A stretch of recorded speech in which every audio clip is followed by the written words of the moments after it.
யாத்திராகமம் 8ஆம் அதிகாரம். அப்பொழுது கர்த்தர் மோசேயை நோக்கி, நீ பார்வோனிடத்தில் போய் எனக்கு ஆராதனை செய்ய என் ஜனங்களை அனுப்பிவிடு. நீ அவர்களை அனுப்பிவிட மாட்டேன் என்பாயாகில் உன் எல்லை அடங்களையும் தவளைகளால் வாதிப்பேன். நதி தவளைகளை திரளாய் பிறப்பிக்கும். அவைகள் உன் வீட்டிலும் உன் படுக்கை அறையிலும் உன் மஞ்சத்தின் மேலும் உன் ஊழியக்காரர் வீடுகளிலும் உன் ஜனங்களிடத்திலும் உன் அடுப்புகளிலும் மா பிசைகிற உன் தொட்டிகளிலும் வந்து ஏறும். அந்த தவளைகள் உன்மேலும் உன் ஜனங்கள் மேலும் உன் ஊழியக்காரர் எல்லார் மேலும் வந்து ஏறும் என்று கர்த்தர் சொல்லுகிறார் என்று சொல் என்றார். மேலும் கர்த்தர் மோசேயினிடத்தில், நீ ஆரோனை நோக்கி, நீ உன் கையில் இருக்கிற கோலை நதிகள் மேலும் வாய்க்கால்கள் மேலும் குளங்கள் மேலும் நீட்டி எகிப்து தேசத்தின் மேல் தவளைகளை வரும்படி செய் என்று சொல் என்றார். அப்படியே ஆரோன் தன் கையை எகிப்தில் உள்ள தண்ணீர்கள் மேல் நீட்டினான். அப்பொழுது தவளைகள் வந்து எகிப்து தேசத்தை மூடிக்கொண்டது. மந்திரவாதிகளும் தங்கள் மந்திர வித்தையினால் அப்படி செய்து எகிப்து தேசத்தின் மேல் தவளைகளை வரப்பண்ணினார்கள். பார்வோன் மோசேயையும் ஆரோனையும் அழைப்பித்து, அந்த தவளைகள் என்னையும் என் ஜனங்களையும் விட்டு நீங்கும்படி கர்த்தரை நோக்கி வேண்டிக் கொள்ளுங்கள். கர்த்தருக்கு பலியிடும்படி ஜனங்களை போகவிடுவேன் என்றான். அப்பொழுது மோசே பார்வோனை நோக்கி, தவளைகள் நதியிலே மாத்திரம் இருக்கத்தக்கதாய் அவைகளை உம்மிடத்திலும் உம்முடைய வீட்டிலும் இல்லாமல் ஒழிந்து போகும்படி செய்ய உமக்காகவும் உம்முடைய ஊழியக்காரருக்காகவும் உம்முடைய ஜனங்களுக்காகவும் நான் விண்ணப்பம் பண்ண வேண்டிய காலத்தை குறிக்கும் மேன்மை உமக்கே இருப்பதாக என்றான். அதற்கு அவன், நாளைக்கு என்றான். அப்பொழுது இவன், எங்கள் தேவனாகிய கர்த்தருக்கு ஒப்பானவர் இல்லை என்பதை நீர் அறியும்படிக்கு உம்முடைய வார்த்தையின்படி ஆக கடவது. தவளைகள் உண்மையும் உம்முடைய வீட்டையும் உம்முடைய ஊழியக்காரரையும் உம்முடைய ஜனங்களையும் விட்டு நீங்கி நதியிலே மாத்திரம் இருக்கும் என்றான். மோசேயும் ஆரோனும் பார்வோனை விட்டு புறப்பட்டார்கள். பார்வோனுக்கு விரோதமாக வரப்பண்ணின தவளைகள் நிமித்தம் மோசே கர்த்தரை நோக்கி கூப்பிட்டான். கர்த்தர் மோசேயின் சொற்படி செய்தார். வீடுகளிலும் முற்றங்களிலும் வயல்களிலும் இருந்த தவளைகள் செத்து போயிற்று.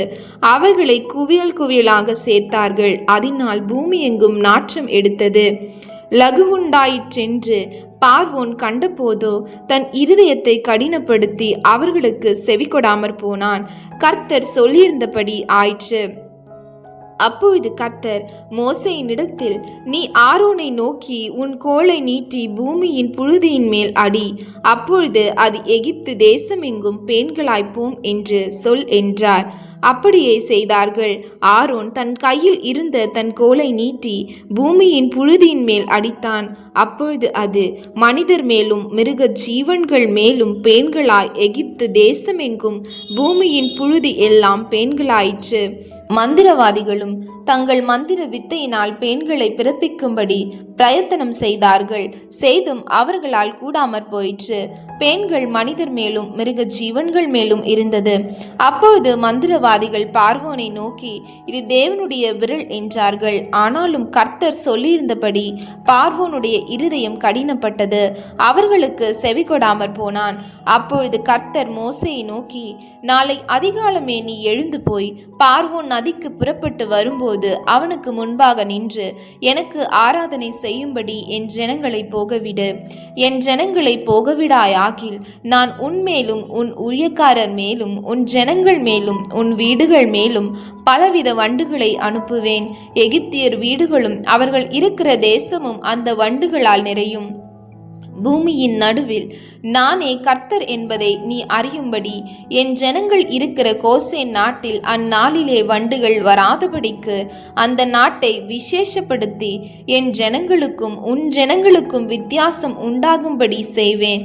இந்த அடையாளம் நாளைக்கு உண்டாகும் என்று கர்த்தர் சொல்லுகிறார் என்று சொல் என்றார். அப்படியே கர்த்தர் செய்தார்.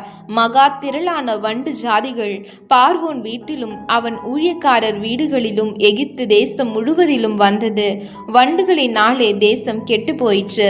அப்பொழுது பார்வோன் மோசேயையும் ஆரோனையும் அழைப்பித்து, நீங்கள் போய் உங்கள் தேவனுக்கு தேசத்தில் தானே பலியிடுங்கள் என்றான். அதற்கு மோசே, அப்படி செய்யத்தகாது.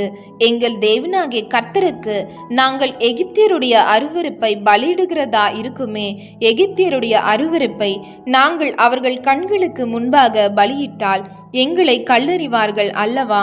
நாங்கள் வனாந்திரத்தில் 3 நாள் பிரயாணம் போய் எங்கள் தேவனாகிய கர்த்தர் எங்களுக்கு விதிக்கிறபடியே அவருக்கு பலியிடுவோம் என்றான். அப்பொழுது பார்வோன், நீங்கள் உங்கள் தேவனாகிய கர்த்தருக்கு வனாந்திரத்தில் பலியிடும்படிக்கு நான் உங்களை போக விடுவேன். ஆனாலும் நீங்கள் அதிக தூரமாய் போக வேண்டாம், எனக்காக வேண்டுதல் செய்யுங்கள் என்றான். அதற்கு மோசே, நான் உம்மை விட்டு புறப்பட்ட பின் நாளைக்கு வண்டுகள் பார்வோனையும் அவன் ஊழியக்காரரையும் அவன் ஜனங்களையும் விட்டு நீங்கும்படி நான் கர்த்தரை நோக்கி வேண்டுதல் செய்வேன். ஆனாலும் கர்த்தருக்கு பலியிடுகிறதற்கு ஜனங்களை போகவிடாதபடி பார்வோன் இனி வஞ்சனை செய்யாதிருப்பாராக என்றான். மோசே பார்வோனை விட்டு புறப்பட்டு போய் கர்த்தரை நோக்கி வேண்டுதல் செய்தான். அப்பொழுது கர்த்தர் மோசேயின் சொற்படி வண்டு ஜாதிகள் பார்வோனையும் அவன் ஊழியக்காரரையும் அவன் ஜனங்களையும் விட்டு நீங்கும்படி செய்தார். ஒன்றாகிலும் மீந்திருக்கவில்லை. பார்வோனோ இந்த முறையும் தன் இருதயத்தை கடினப்படுத்தி ஜனங்களை போகவிடாதிருந்தான்.